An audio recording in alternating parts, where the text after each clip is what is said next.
Just for this episode of your Geek Fix, I purchased this Repulsor Power Iron Man, which we're not even reviewing. Rather, we're going to be reviewing something that I'm way more excited about that came with it in this box, as well as something else that came in this box. Better stay tuned. This is your Geek Fix.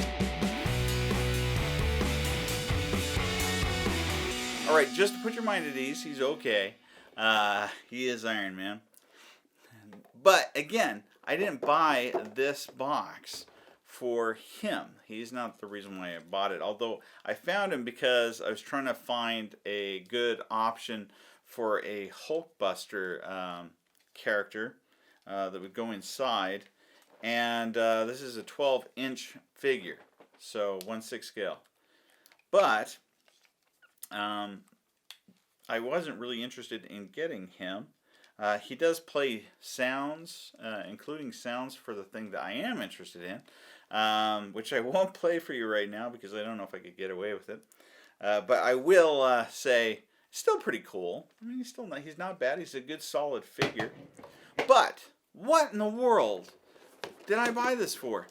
There's a lot of different Repulsor Power Iron Men. If you go online and you look for them, you're going to see a lot of jetpacks and gun things. But the main reason why I got him was actually for this thing right here, which they actually refer to in here as Rolling Robot. And this is him. As you can see, it's Dum-E. I've been looking for a Dum-E model for a while now. The problem is they sell them at 1/6 scale, but finding one that is 1/12 scale that would fit the size of the Tony Stark figures that we're using, like this, you just can't find them. They aren't around for the most part. I did find some custom ones you can purchase, but for the most part, they're hard to get a hold of. And I thought about building one, but you know, it's never going to be. It's quite the same. And then I saw this. So this whole package with the Iron Man that I'm going to give away was like $19. So just by itself, I mean, that's a pretty good deal. Let's say that this is half of that or less. That's a pretty good price. And I thought when I saw the packaging before I actually received it, I thought surely it's probably all solid over here, and then it's just this part that articulates and does things. But no, actually, it rolls forward like this. It can roll, let's see here, can roll up and down like this, and up like that. And then it also can swivel like so, and has a pivot joint right here for going up and down. Also, if you play with it enough, but I don't recommend it, this part right here will turn. But the unfortunate thing is that it'll come off pretty easily too. Anyway, there's that. The purpose of this is supposedly you stick these things inside like that, and you shoot them like that. And so it has a little button right here to do so. Here's another one. Came with a couple of these. There you go. I think you could paint this black and put it inside, and it would look like the fire extinguisher. But still, I think that's also the reason why this is not quite scaled right. Everything looks really good otherwise. I mean, look at the vents are in the right spot, and all the shapes look right. It has rivets. It's very highly detailed. It looks just like the real thing. Oh, it also swivels down here at the base. But I'll come back to the base here in a second. But I think the reason why this isn't quite right, because it should be, this part right here should be over here. And this shouldn't be so long right here. And so my guess is that's because it has this trigger mechanism that you're sticking into. The firing mechanism had to fit in there, and they didn't have another way to make it work. So that's how that happened. So that's one thing that I would correct on it. Also, I don't know yet if I'm loving this claw. The claw itself looks good. The problem is this part right here is supposed to taper down, and it doesn't. It kind of goes straight out. I don't like the sticker at the top. It shouldn't be that wide. And then you might look at the base and say, well, that's not right. That doesn't look like the one that I remember seeing. The one that I saw had something bigger, and it had the wheels that looked like they probably belonged to an old film dolly. But if you go online and you look up the picture of Tony Stark posing in his teens with his father's it's a newspaper article, with his father's newest robot, this is the robot that you see. Whoops. And the base, whoa. And the base looks like this. That's the base that it actually has. So I think this is the one that's supposed to be when it's stuck into the ground, possibly. I don't know, because they do have it on wheels here. But I think that maybe that's the answer to why it looks like that. I think this is actually accurate otherwise. Also, another thing that's not quite accurate is right here. So on the real model, this opens a little bit farther, so that when it rolls forward, it can actually continue to go forward.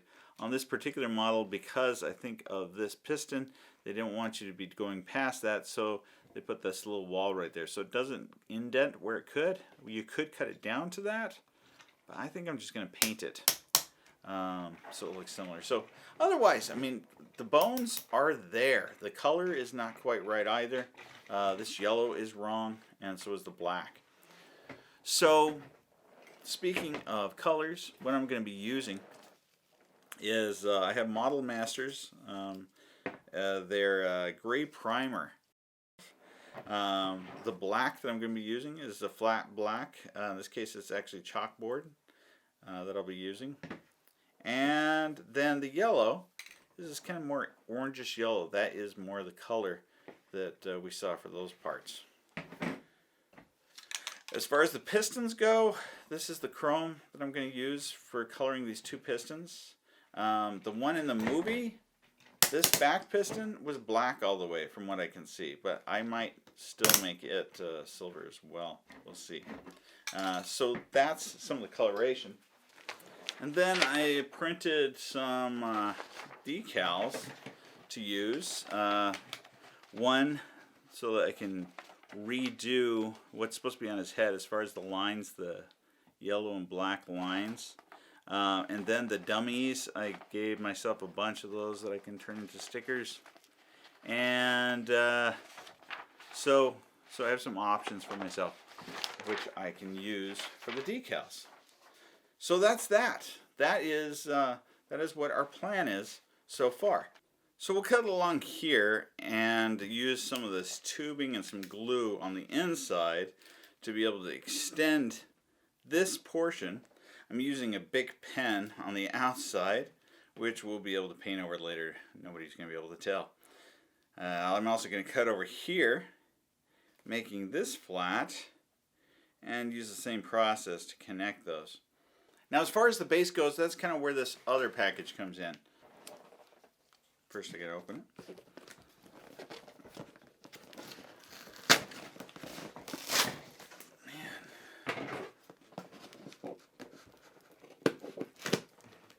I don't know what it is about the show. Whenever I go to open a box, it doesn't do it very well.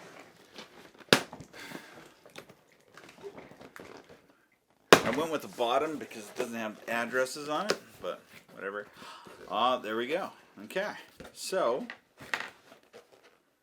this is what we got.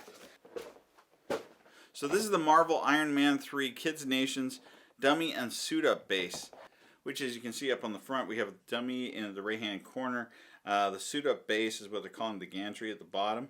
And then on the back, it shows dummy with the different accessories that he comes with. Now I purchased this because, even though this is a Pluggy series item, I'm hoping, and I think I'm right, that a couple things will occur. Oh, shoot. First, that I can open it.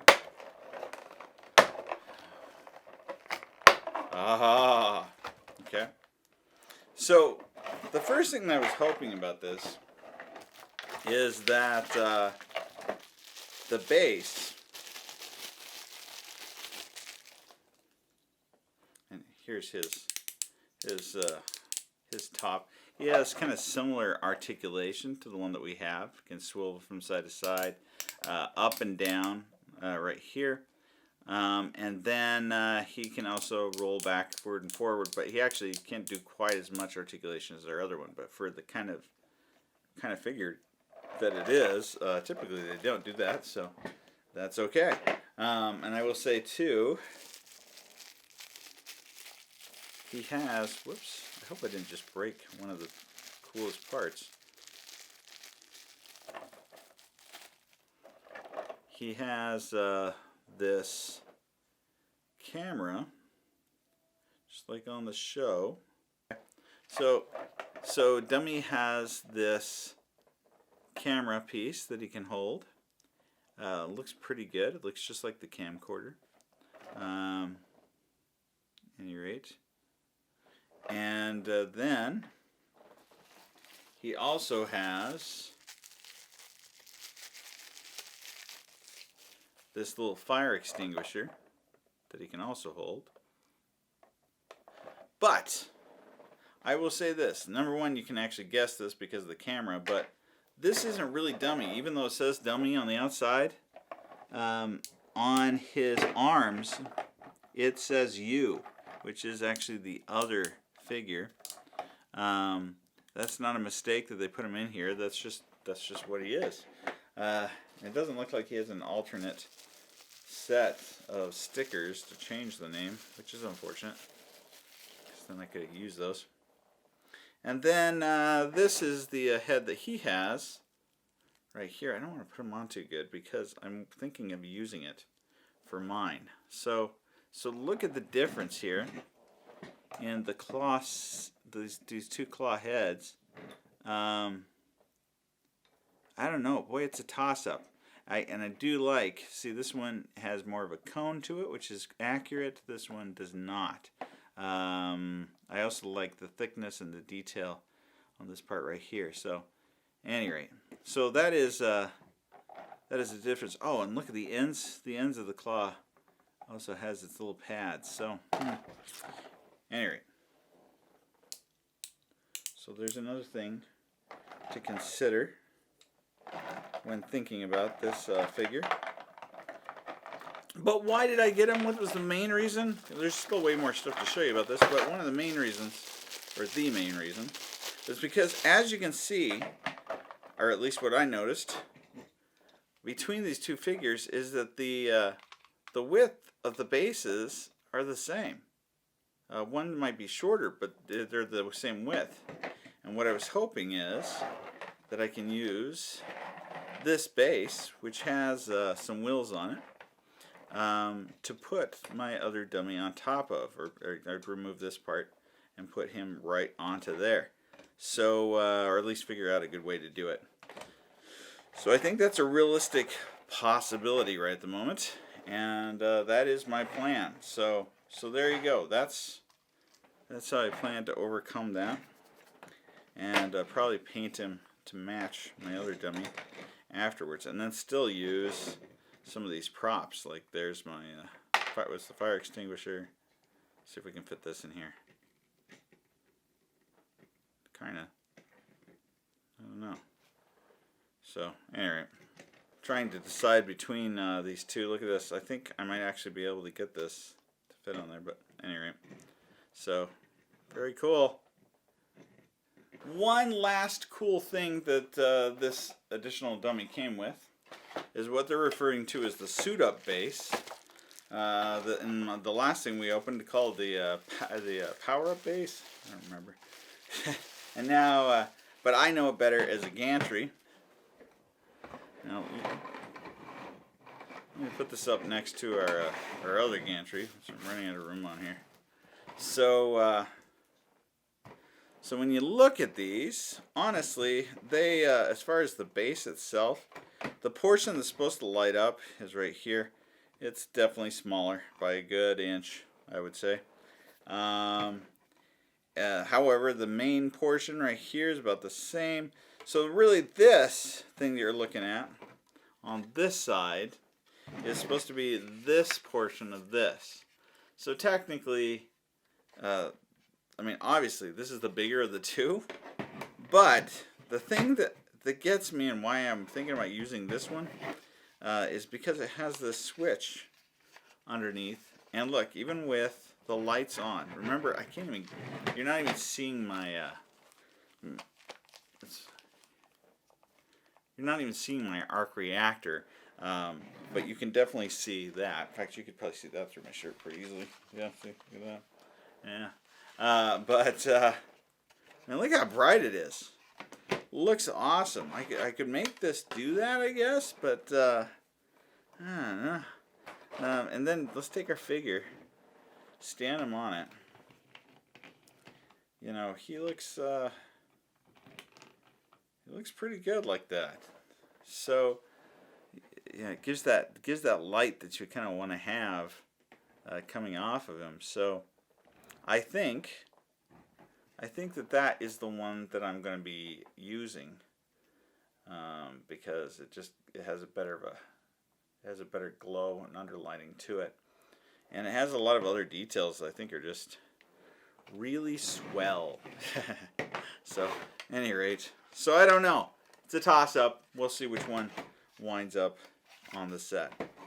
So what do you think of these two dummies? Actually, technically one of them's you, but still very different, and yet together we hope that they're going to make the perfect 1/12 scale figure.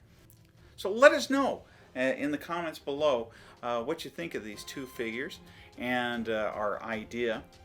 Like, subscribe, and stay tuned because next time I'm going to be showing you how to make the perfect 1/12 scale dummy.